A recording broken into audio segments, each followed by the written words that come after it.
You're listening to Solihull Radio.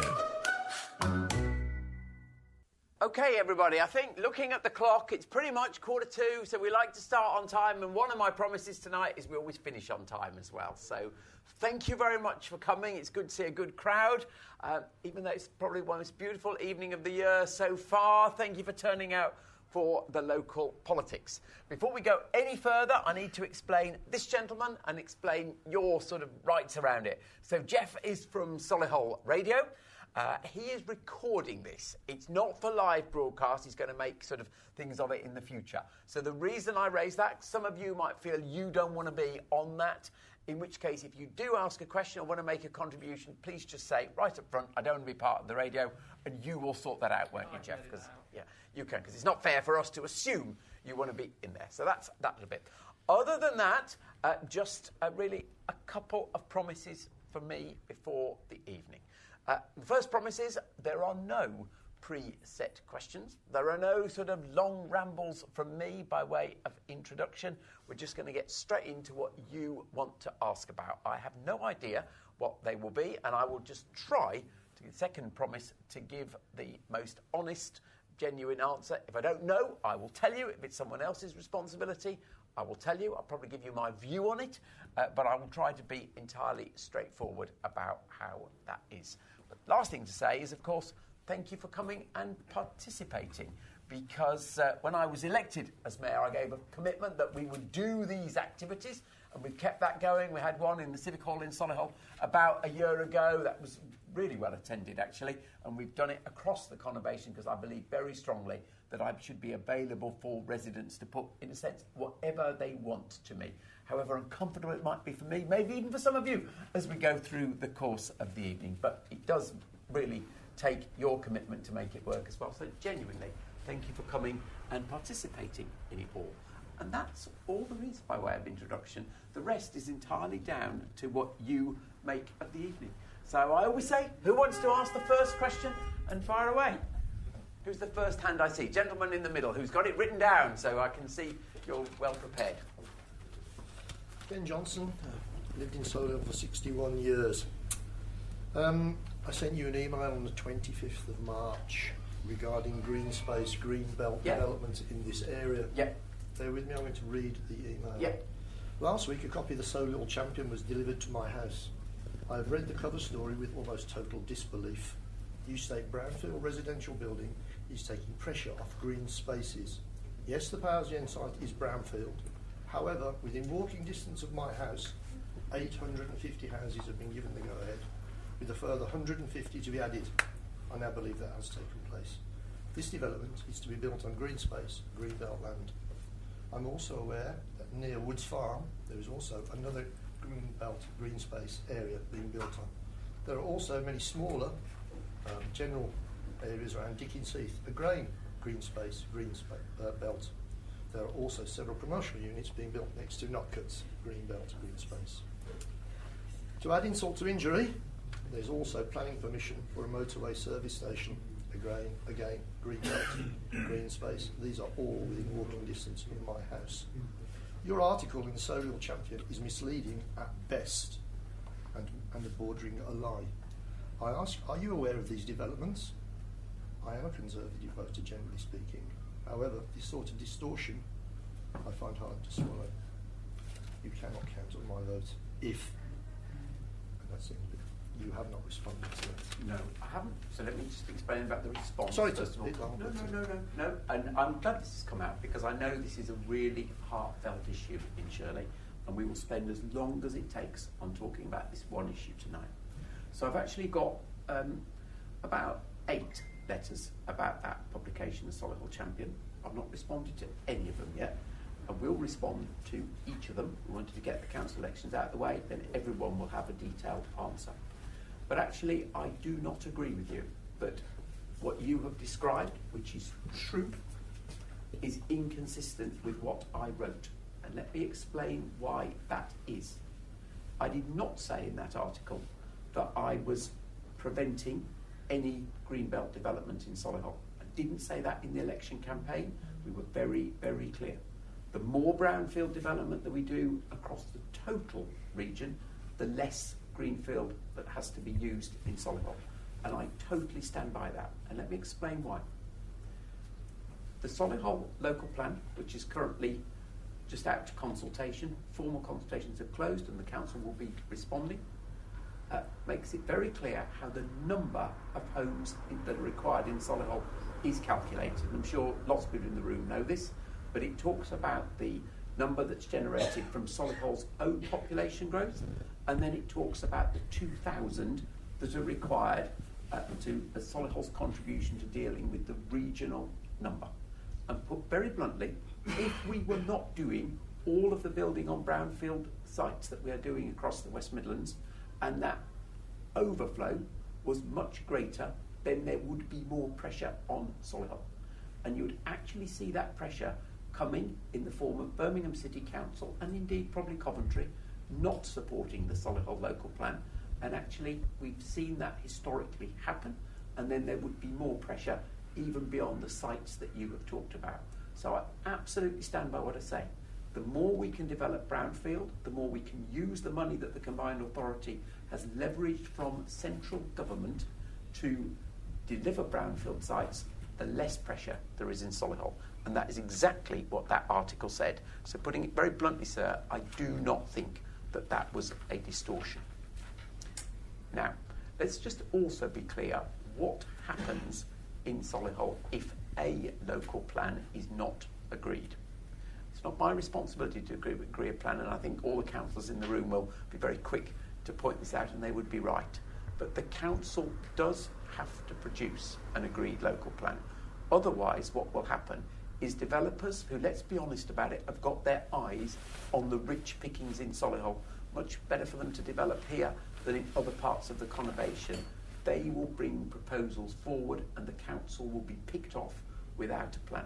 So what has to happen is the council has to go through the process of deciding where the development will be in outline terms in the plan agreed and where it will not be. Now, you will all have your own views about whether Solihull Council have made the right proposals, and indeed the councillors will be involved in all the discussions about that when it comes forward for agreement. But I do have to say the council have at least gone through a correct process in identifying the sites that they are proposing for development and then putting that out to public consultation. And honestly, sir, they do have to do that. But I should let you come back. I've listened to what you said, and thank you very much for that response. However, the tone of the article to a lay person gave the impression that brownfield site was alleviating the need for greenbelt, green space development. If you did not know those developments were taking place, and I do because they're by me, as a layperson, you would think, great, Mr. Street has eliminated all green space, green development. That is the impression it gave. It did not say that, sir. Actually, no, I didn't say no. It said that. I said the impression. And the first statement that you make is actually correct, and that is what the article was saying. So the more brownfield development, the less pressure. And we've talked in other articles about pressure on the Meriden Gap, which I know isn't necessarily the Shirley piece, but we've talked about, and it is right. So let's just look at the numbers in terms of what's been going on in the West Midlands. And this is why I think we could write that article in there. There was the graph there. I didn't produce those numbers. Those numbers were produced by the ONS. And it says very clearly that in the last year, 20% more homes have been built in the West Midlands. And over the last 6 years, we've doubled the number of homes built in the West Midlands. And most people, when I have an event like this, say, actually, we do need to do that. That's what is going to give the opportunities for our young people to either rent or own homes of their own. And the really good thing... Not in Solihull, Not a chance. Not a chance. That's a different point, actually. It isn't a different no, it point. is a different point. I was telling you about the total number of homes that have been built, and those are facts from the ONS. But the total number that are being built aren't affordable for the younger generation. 31 over 2.5. 31 homes out of 2,500 are supposed to be affordable. I can tell you straight that my young children, my children who are almost housebound, they haven't a hope of affording the affordable houses. Unless they move and out there's the not area. enough of them. There's not enough. 31 out. Why can't all 2,500 in one of those developments be affordable housing? I'll tell you why not. the developers are not interested. And I'm from a family where there's a director of a house building firm in my family. So I can tell you I know what I'm talking about. They are not interested in coming in to build in Solihull and put the money in Solihull's coffers if they have to build affordable housing because there's not enough profit in it for them. Okay, so actually, I know what I'm talking I about. agree with that bit. That's Well, exactly that's 'cause I know what I'm talking about. I know. And actually, I acknowledge you do. You might acknowledge that I might as well. That would be a fair way to start the evening. Yeah. So, you are right. They are. Just let me go back a point. I was making a different point about the total number of homes and the use of brownfield. And that is actually an established fact that across the conurbation we're bringing back brownfield sites that have been derelict for years. That was the point of that article, and I stand by that entirely. If we move to affordable as the next issue, the facts are these. Of those 14,500 last year, about 1,800 were affordable homes. Now, that is insufficient. I totally agree with you. It's actually a third increase on the previous year. So again, progress has been made. But I'm not standing here being complacent saying that's good enough. It is insufficient. And we have to work with every one of the 7 councils to increase that number. And we've set ourselves a target of getting to about 6,000, which, given our target in total numbers is 16,000 a year, you can all do the maths. It's about 40% of the, a bit less than 40% of the target of the total number. That is what we're aiming at. Now, how are we going to do that? 2 things. First of all, we have to get a higher proportion from private sector developers. It goes to exactly the point that you are talking about. And too many private sector developers manage to be let off that should be their public commitment. But also what we need to be doing is doing more with housing associations, and for that we actually are currently seeking further funding from central government to subsidise what's going on there. And this is where I'm going to sound deliberately disloyal to the Conservative government. They talk about £8 billion to support affordable housing. Perilously little money of that has actually reached the front line to do that, apart from in London, where they have struck a deal with the Mayor of London to do it, and we are looking for a similar sort of deal. So in large part, Madam, I agree exactly with what you say. So just to take that point a bit further Yep. then, so again from the family connection I've Yep. got, the frustration in that particular building firm is that their business model going forward includes they want to get more into the affordable housing sector and build. Yeah. They can find sites in Banbury, they can find sites in Bicester, they cannot compete on sites here because of the amount of big developers who are outbidding each other, but they're not interested in affordable housing because there's not enough of a margin. For a smaller house builder, they can't get a look in, but they can in Bicester and Banbury, but nothing local. Okay, so what should happen is every local authority around the country should be demanding, under the planning consent, a proportion of affordable homes. And that is the way, because if you don't do that, you are right, the market will provide nothing in Solihull because the developers all see very rich pickings, obviously here, and frankly they see them richer in the greenfield sites. So that's the way that process should be governed. To be fair to Solihull Council last year, I think you gave a number of 31. I think the number actually was 258 last year. It's not enough, I accept, but it is a move forward, and that's the way the process is supposed to force that out. Can I just course say, you can. Andy, please excuse me, it really does depend on what you consider to be affordable. I agree with that as And well. there is a sort of Yeah. way of working it out. Correct. And we really do need housing, particularly in Shirley, but all over the borough anyway, really. We do need houses that young people can afford to live in, whether they're rented or whether they're able to buy them. Yeah. Because people are moving out. We're Yeah. getting to be an elderly population. We've got so many care homes and places for elderly people that this is going to be the one-stop shop for when you're getting on a bit. And what we need is the regeneration of young people in the area. I agree 100% with what you said.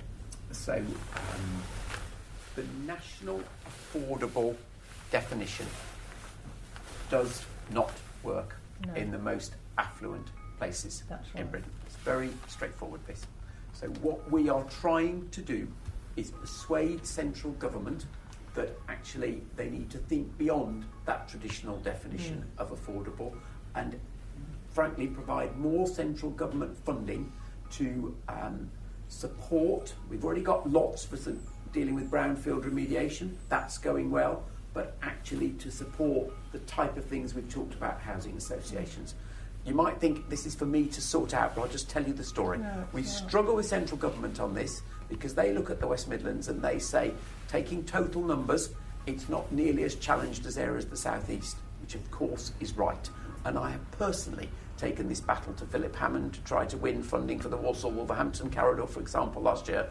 And we're showing them all the data which says, if you don't do something here, we will have some of the characteristics of the South East housing market, and we need to act quickly before we get to that point. So I agree with what you're saying. I have tried to step into that, and we will continue to press for that, as we're calling it, affordable housing deal with central government. That's good, thank you. Anything else on this? Because you've asked what's the most, explosive subject, first of all, so thank you for doing that. But please, any other hands on this? Yes. I'd like to know when I'm able to take my children to use the local park in a safe environment. I know you can't answer because of, but there's obviously a serious, don't know what's going on there. I don't know. I'm not blaming police because we all need to be working together on this. But as I can't say I'm a young mother, but as a middle-aged mother with young children, we've been in the Solihull for 15 years and we're going on about affordable housing for my daughter. We're on the brink of selling up and getting out of this area where we've worked bloody hard in our house to do it up in a good area where literally our children aren't safe to go out and to use the local park. And that's really, really sad. And I don't want to do that.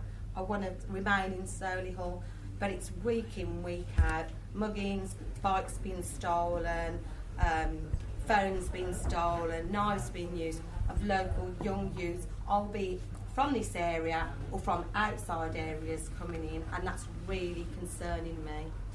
And that's terrible to hear and highly understandable how you feel about it. Now, we could have a whole debate about policing. You know that's not my responsibility. Probably worth me just saying one thing again there, because it's another example of where we've tried to step aside from party politics. I'm utterly supportive of the view that the West Midlands Police has not had a good funding deal, and we need to win further cash so that we can improve our police numbers. And the encouraging thing on the settlement this year, there's actually now a commitment to increase numbers by about 500. So we have at least turned that corner. But I'd like to answer the question from a different point of view, actually. Think about what's going on with the perpetrators of these crimes. So because we've done a lot of work here on who are these people likely to be? And they're probably likely to be young people. So a piece of work that we will step forward on is, why is there no provision for those NEETs? People who've been excluded from school, probably don't go to college in any way, fall out, and frankly are likely to be then in simple words, looking for trouble. And what you will see us come forward with in about a month's time is a programme specifically designed with our local colleges to address some of that group. Now, you might say that's hardly radical, Andy, but there was a piece that the All-Party Parliamentary Group on Knife Crime launched, just did some research they did, long mouthful, I'm sorry, just a couple of weeks ago. And it got some good coverage because it was saying actually the fastest increase in knife crime are where some of the youth provision has disappeared the fastest. So what we are trying to do at the combined authority level is to step into exactly that. I'm not saying it's a universal panacea, but I am saying to you, I take your point really seriously. And we've tried since this real explosion in serious violence to think about who are the people, what do we need to put in place, and you'll see the news on that in just about a month's time. So one of the things that is really behind this, or we think, as we're trying to understand it all, is this whole question of school exclusions. And 61% increase in the number of youngsters excluded from schools in the West Midlands in the last year.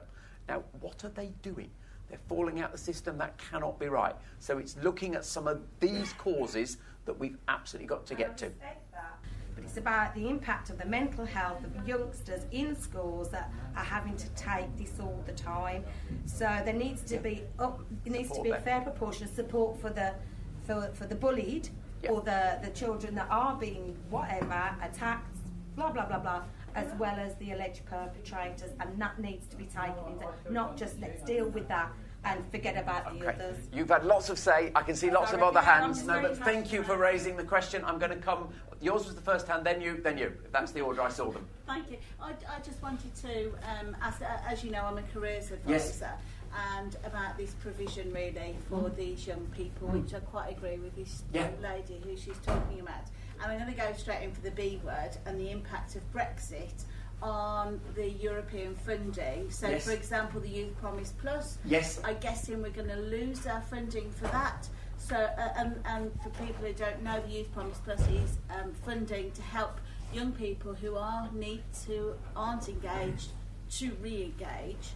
So is this project then that you're talking about, is that to replace YPP or is that... This is a lovely private question, but the principle everyone will get. Exactly. So absolutely right. So the straight answer is it is differently funded. It is not YPP funded, so it's not in the same... So the European, the Brexit won't affect it? It won't affect what I'm talking about. However, on the YPP piece more generally, I literally spoke to the Minister about this a couple of weeks ago. Just because we might have left on the 29th of March or any date this year, the YPP programmes have got funding that goes on a little further, as you'll know. I think it was actually through to April 2021 financial years, and what the government has committed to, but we don't know the details and we've got a lobby to get the most of it, is there will be a UK replacement for that ERDF funding. But please, I don't know what it's going to look like, but they have been really clear that will happen. These young people who are not engaged, having that support, because I know that's something that you're really keen on the skills It is critical work, and in jargon, the YPP programme that's been run in Birmingham and Solihull has been well funded, it's been well run, and we will need to find a successor to that when whatever Brexit arrangement comes to pass. The reason Brexit came up was simply because this lady correctly said that the funding for some of these programmes had been European funded, and very fairly asked, when we are out of the EU, where will the funding come from? It was not saying this is not. Yeah, of course you can. Yeah. But she's scared to go to her local playground. Yeah. Okay. So there's a lot of people like that, and in reality, it's the huge increase in crime in the West Midlands. Yeah, absolutely. So and there's really nothing. We're blaming 15, 16-year-olds who are bored, and we should put more money into training. That's not. We want more police. I know it's not your. Well, we want to be safe. Okay, so. And a huge increase. Overseas, we're getting a bad image. Yeah, that's right. I know the West Midlands has a very negative image. Well, I'm not sure that's true, actually. That's another general general point. Well, it is true, point. Because I've come back and people are saying no what's question. happening in where you live, the knife crime, it's very, very negative. I'm getting very sad. Okay. I've got to agree with that. All right, let's try to answer the question, sir. So the Brexit point was only because of the funding. There are some people who say that the whole Brexit thing has led to a rise in some tensions in communities, and actually being really straightforward about it. When there was the last referendum, we did see an increase in what's in jargon called hate crime. So that is there, and it's one reason why we've got this current campaign against hate crime on public transport, because trying to say to everybody with all these tensions around, we have actually all got to get on with one another as a public. The underlying point, though, here was trying to say to this lady, where can the solutions to this come from? And the one address is, let's think about who are the perpetrators and what provision do we put in place so they're less likely to turn to a life of crime. That's what that was all about. In terms of reputation, I think it goes like this. We do have a poor reputation for the increase in knife crime. No one's denying that in any way, and it's on the television far too often. In terms of West Midlands' reputation more generally, I don't think that's the only thing there, and I was trying to say there are other very positive things about the West Midlands' reputation at the moment, but definitely the crime piece is a serious problem, not just for our reputation, but everyone's lives. Last thing you said is how closely do we work with the Police and Crime Commissioner? The answer is very closely. So these programmes that we're trying to bring together to address the underlying causes, absolutely we work hand in glove with the Police and Crime Commissioner, and that's why I say on this subject above all others, we have to put political differences aside and work as one team of leaders. Yes, the lady down here was next. Just a very quick question, and I realise this isn't entirely your responsibility, but I would be very interested to get your view on it. Okay.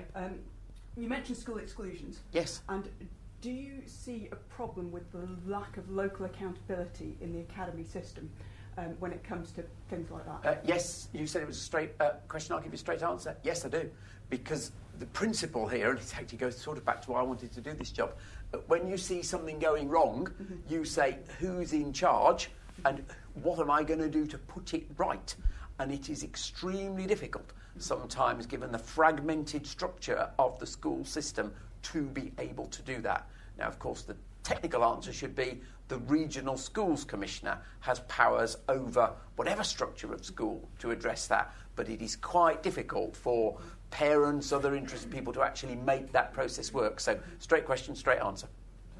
Yeah, lady there. Somewhat linked to what we've just been talking about, I'm a foster carer. Oh, yeah. I've had 2 children on long-term placement since they were 10 and 11 years old. They're now 20 and 21, doing very well in work. But there was a really very difficult period of time where school essentially gave up on them. And only because I opened the bedroom door every day and said, nope, this isn't an option, we find something for you to be at, we got them through. One did an apprenticeship, one basically went to work because he had no other choice, because I was behind him. This was great.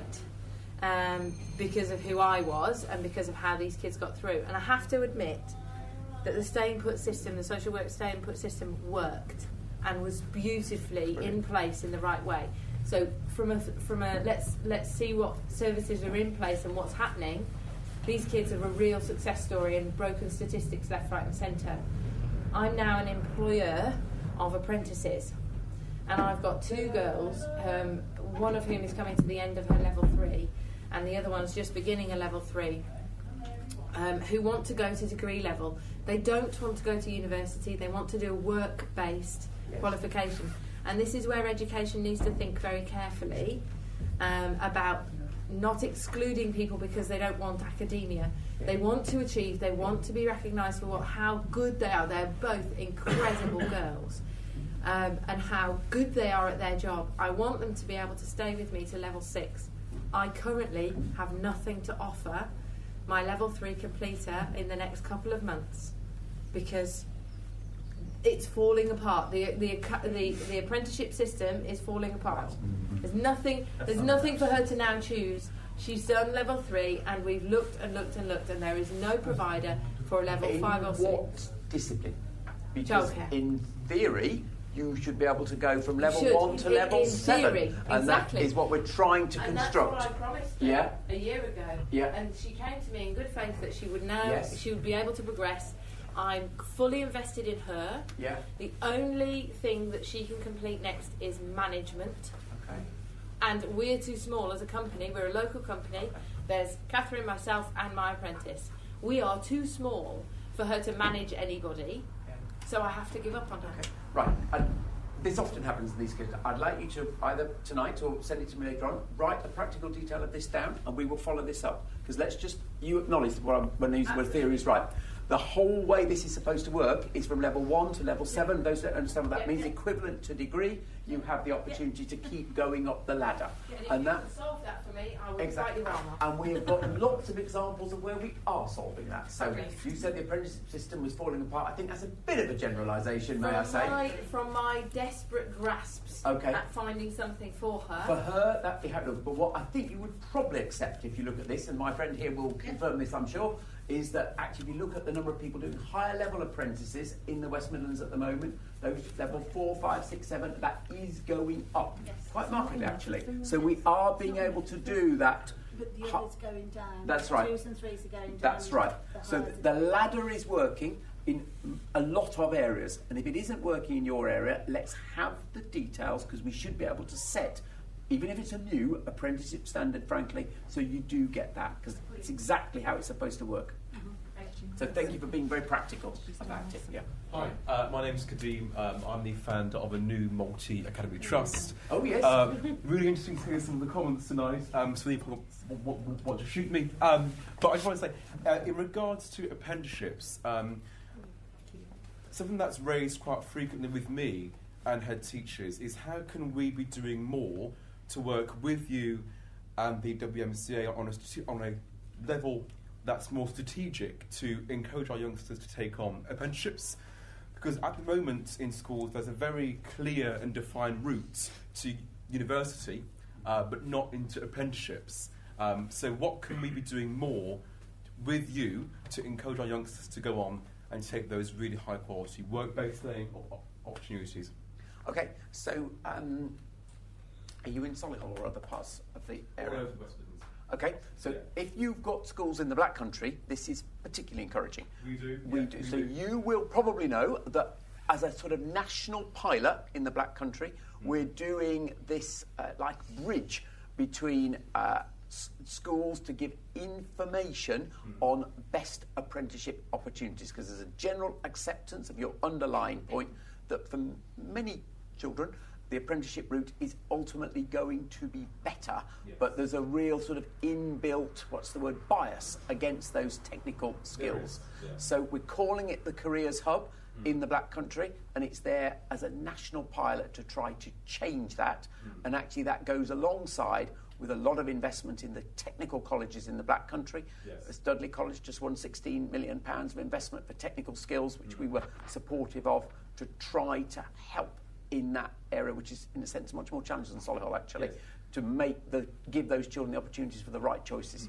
But I'm just talking more about schools and sixth forms rather than colleges, because there's quite a clear, for FE, but for my secondary schools and sixth forms, there's no clear direct route as to who to talk to, who to work with to get those best apprenticeships. And that is the question I was answering. So the idea of this Careers Hub is that they will provide that bridge of talking to schools to move people into that technical education. So that's exactly what we've got to do. Can I give you one other piece? The lady's waiting here, but just give you one other thought about apprenticeships. Because, again, for some of the youngsters who perhaps don't go into the most academic moves, this is really important that they are enthusiastic about taking up these opportunities. Think back to the previous conversation, someone might fall out of school, are then not in any activity. What we're doing with the DWP agents, the work coaches as they're now called, each of them are ready to encourage every child in the West Midlands is on their books into an apprenticeship. And we've given a clear commitment that any child who wants that opportunity will be given one. So, and it doesn't quite answer your question, but it goes absolutely alongside it, that when some have left schools and they're actually taking advice from those people in the DWP, that's another way in which they're encouraged into apprenticeships. Would you welcome a meeting between our trust and perhaps some reps from the WMCA? My skills director or one of her team would love to do it, because we are determined to get more people into apprenticeships. Because the lady at the back said the system fun part. Just let me give you the numbers. You are right that apprenticeship starts in the West Midlands fell by about 30% 2 years ago. Okay, that was about the national average, and that's really poor when we're thinking about a new economy dependent on technical skills.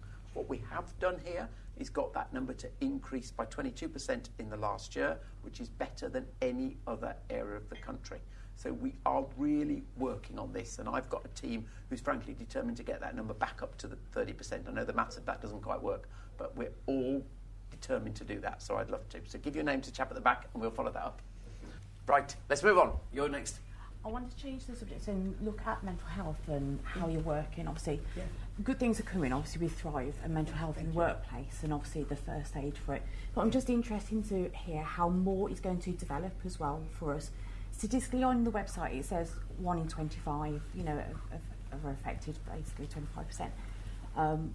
I would argue that and say actually, at some point within all our lives, we are at some degree going to be affected by mental health problems, whether it's postnatal depression, any other problems, breakdowns, whatever.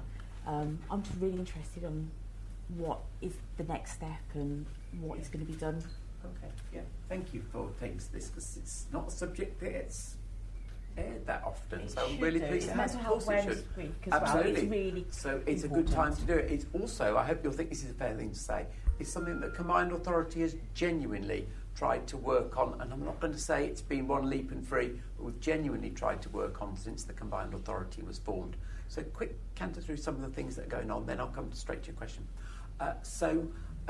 You're quite right, there is the whole question of the Thrive at Work, first of all, and that's a programme which we've got about 170 trial firms looking at what can be done to improve mental health in the workplace, and particularly things like recognising it's okay to have some often initially relatively non-severe issue of mental health, and how colleagues would deal with that. Lots of practical training going on there.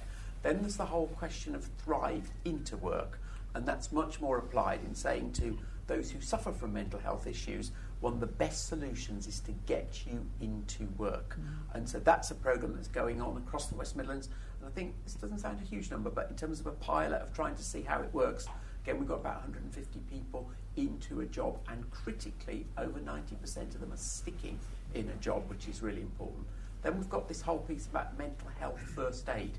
You all think you should do first aid so that if someone has an accident on the fair in Shirley Park, you know what to do, but we don't do mental health first aid. So actually the numbers there are much more encouraging. About 50,000 people across the region trained in that way already. We've got an incredibly ambitious number, which frankly I don't know where we dreamt up from, 500,000 people, but this is a big scale piece of work actually.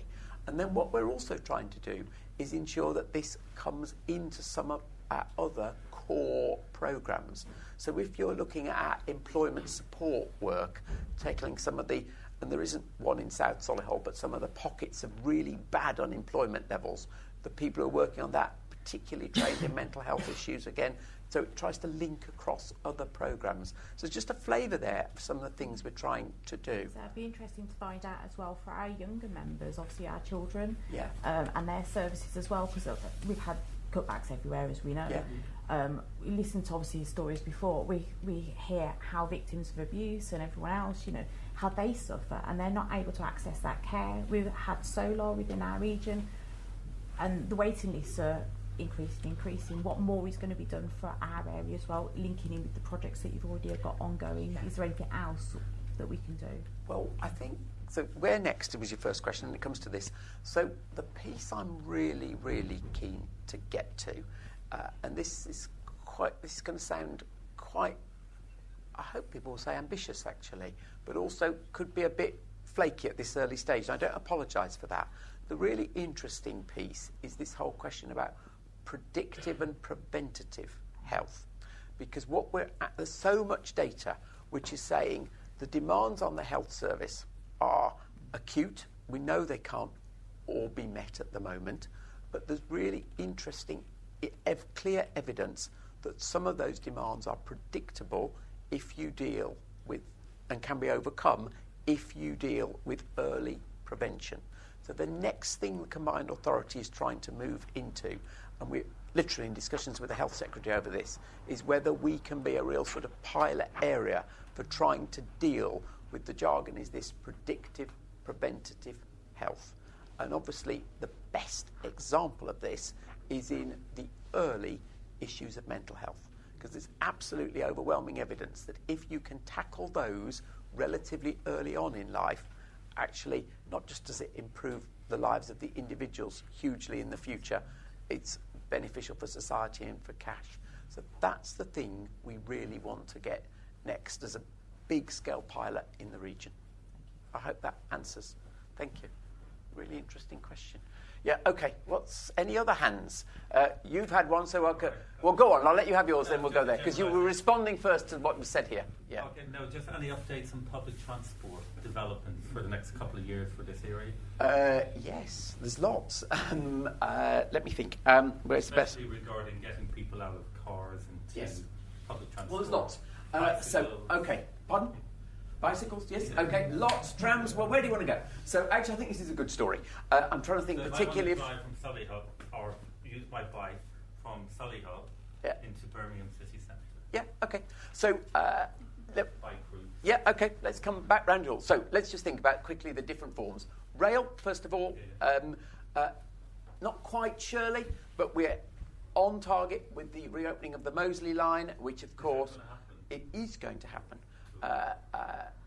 It's not guaranteed yet, but these things take time. But all the things we've got as far literally as the timetabling with network trains as to where's the slot into New Street, where does it turn around at Kings Norton. So simple answer, yes, it will happen. So that's not far. We're also, of course, in just next weekend, we've got the timetable upgrade on the existing West Midlands lines. So that is both Shirley and Solihull, and there will be increased evening services on both of those lines. So a doubling of the evening frequency on the Solihull line, for example. So rail is a good story. Then if you come to the Metro extension, no plans here, but across the conurbation, that's also on target.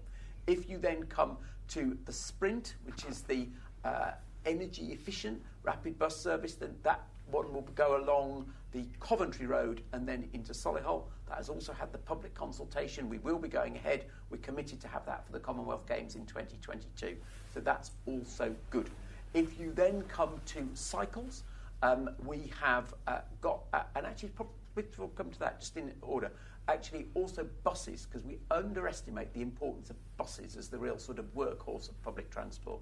And a really good thing is the usage of buses across the West Midlands, 1% up compared to falling away across the country, and we've given a clear commitment that the whole fleet will be clean by 2021. First area outside London to do that, so that's a good story as well. You'll all have your views about whether the new tendered fleet for Solihull is better or worse, but I personally think it's done some good things and we have put more money on the table for that. If you come to cycling, when I stood for election, we said we would get to £10 a head for per head as investment in cycling.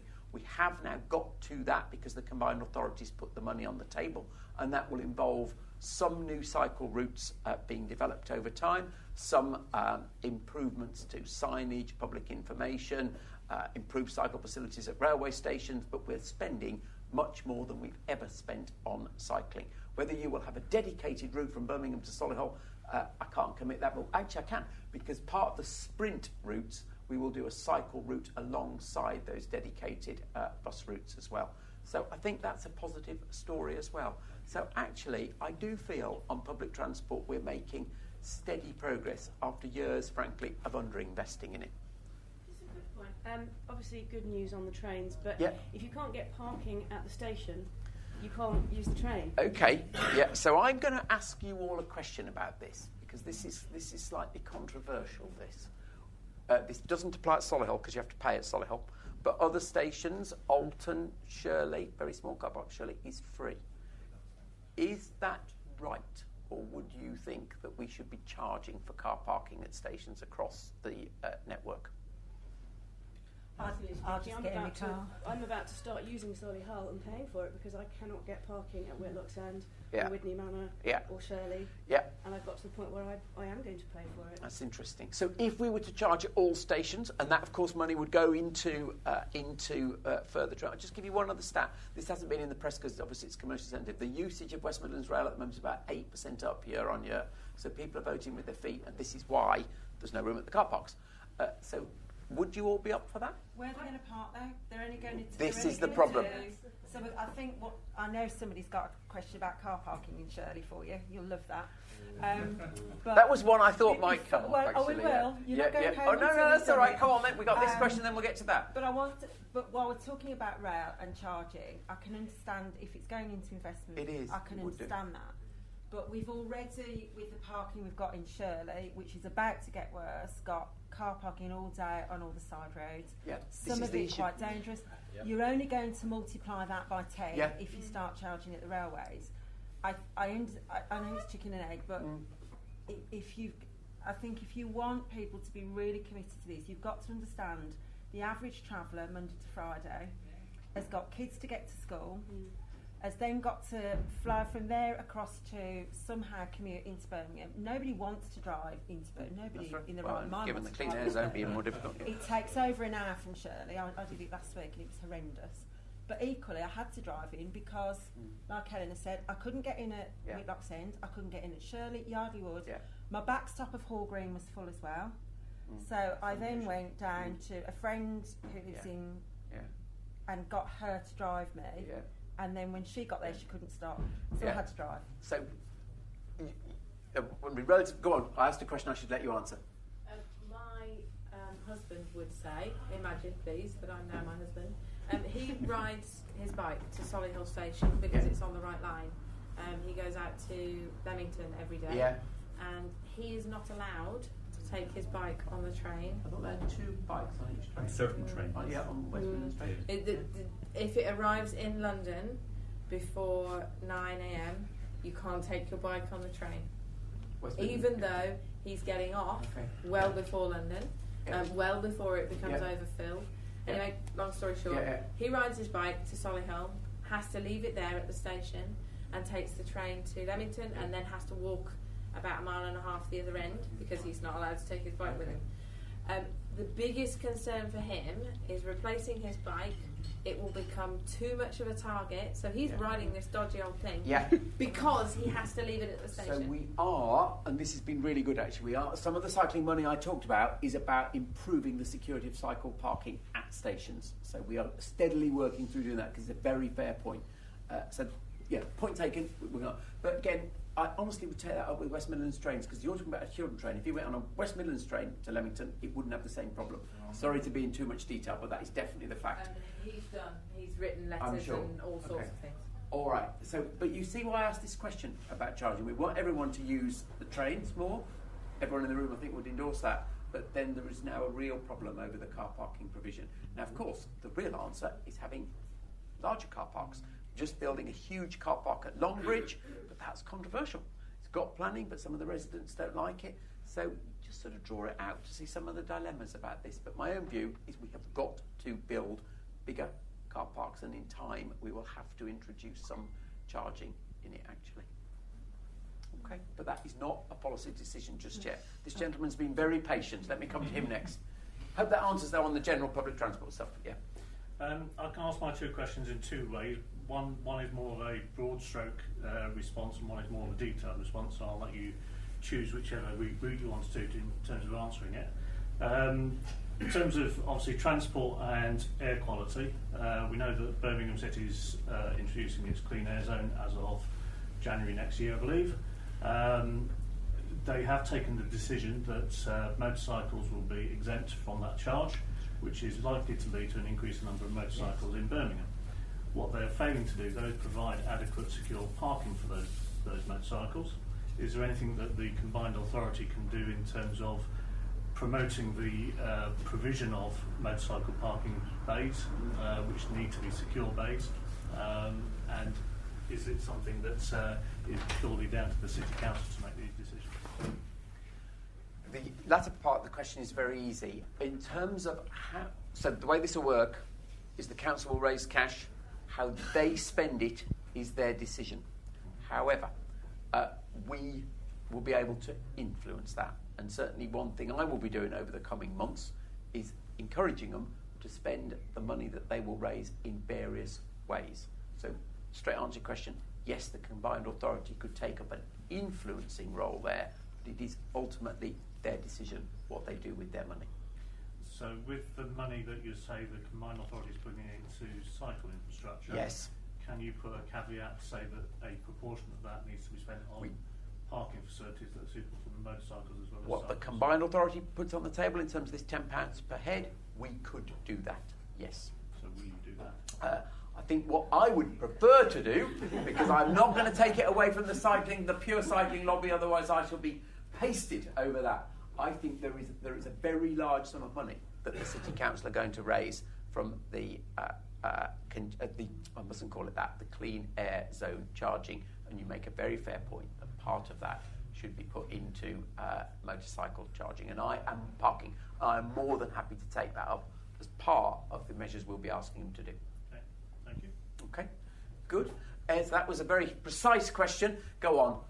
Parking in Shirley. You say someone wants to talk about. Do we come back to you? The first question and the last question, possibly. Ken, if you like, we've had fairly free parking in Shirley over the years. In most of the car parks around the sort of town centre, if you like. It's going to change to charging. Shirley is finally getting back on its feet after many years of being quite run down and quite neglected. I live here, I know. We use this parking, we use the shops, we're keeping the high street alive.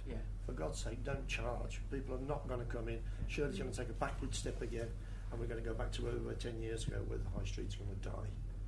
Yeah. You're going to make some money from the car park. The shops are going to lose out. I certainly won't be coming into Shirley if I'm going to have to pay, and it's a shame because we're just getting back on our feet. So, I think most people in the room know my previous job running John Lewis, and we talked, well before I stepped forward with this job, about having free car parking for short-term shop visits, not completely free because you don't want commuters parking in the high street and all of that. And so that's what I would wish to see across the region. Actually, is a good thing for high streets.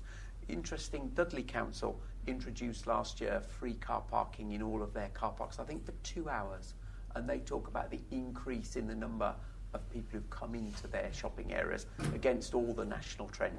So absolutely get it.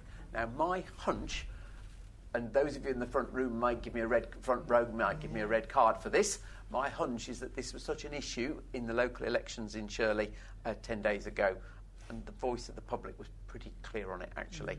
My suspicion, and I must respect the fact it's their decision, is that Solihull Council will take that into account in their decisions going forward. My personal, you can hope, and you will be there to discuss it with them, and I'm sure you will. I'm sure you will. My personal view, though, is huge sympathy that I know that the right car parking regime, which is free for a short period, and then you must charge people for longer periods, is actually really critical to high street strength. That is currently what we have. Yeah, At the moment, we've got 3 hours. Yeah, I know. And now they want to reduce it to an hour. I understand. I know what the proposal is. Yeah, so I understand. But it isn't just. It's not just shopping. It's local community groups. It's litter picking. That That's fair. Things like that. People Totally come into town. They do shopping. They come to the litter picks. They go to the park. And the whole thing about this takes us to a broader point. The whole thing about the high street isn't just about shops. Is a point I absolutely get. It's the focal point of the community, and this is why people quite rightly get so concerned about it. So it is the community groups, as you say. It's also a lot of the things about health. Well, you think of the number of health things along this high street. It should also be in the future where probably more people are actually living, working. You can see all the trends. It's where the public transport is focused. So that's why this is all really important. So I absolutely get it. Okay. And I said I'd give you one promise that we'd finish on time, because an hour is a long time of politics. But does anybody feel they have a burning question they must ask? One last one, please. Go on. The local police station used to exist. Yes. Just across the road. Yes. Sold off, demolished. How does that affect response times to any local emergencies? Okay. Bear in mind what you say. I worked there for many years. Okay, all right. Okay, all right. Oh dear. I sort of wish I hadn't given you a chance, because this is a big issue, and of course, it isn't technically. No, that was well before my time. And the straight answer to your question is that I am a believer that there should be police presence in the community. Whether it needed exactly that police station in exactly that format, I do not know. But there should be a police clear presence and point of contact in each of our big communities, and it's why I've been very clear about this. The proposal for closing Solihull Police Station cannot be right. So I'm not responsible for policing. Next year you will have an election for the PCC role, which is going to remain independent. And although I don't know who the candidate from the Conservative Party will be yet, I am pretty certain it will be very clear that they will give a commitment to local police stations being kept open. Be too late by then, mate. That's the only problem. You'll be gone. You can't know, and that's what kind of fortune doing it up. Yeah, I accept that. Making it into a Connect office and everything else, and then shut it. I'm trying not to be like most politicians would be, and just sort of criticising my opponents. Of course, I agree with that, and that's why I say what's proposed in Solihull just isn't right. But there's no point me going into the sort of Yaboo socks routine. The Conservative candidate next year, whoever they are, I'm pretty confident will give a commitment to retaining the existing police stations, and we do need to think then about what's the right form of contact where the police stations have already gone. Might be a Green. Could be. No. And you will talk about what the Green candidate will do. I can merely say what our candidate may or may not do. All right, unless there's any burning issues, I will. But can I just say one last thing then, which is to thank you all for your participation. I think It's been a good exchange of views. I hope you share that view, but thank you very much indeed for coming along and participating. When are you coming back? When do I come back? I don't know, when I'm invited.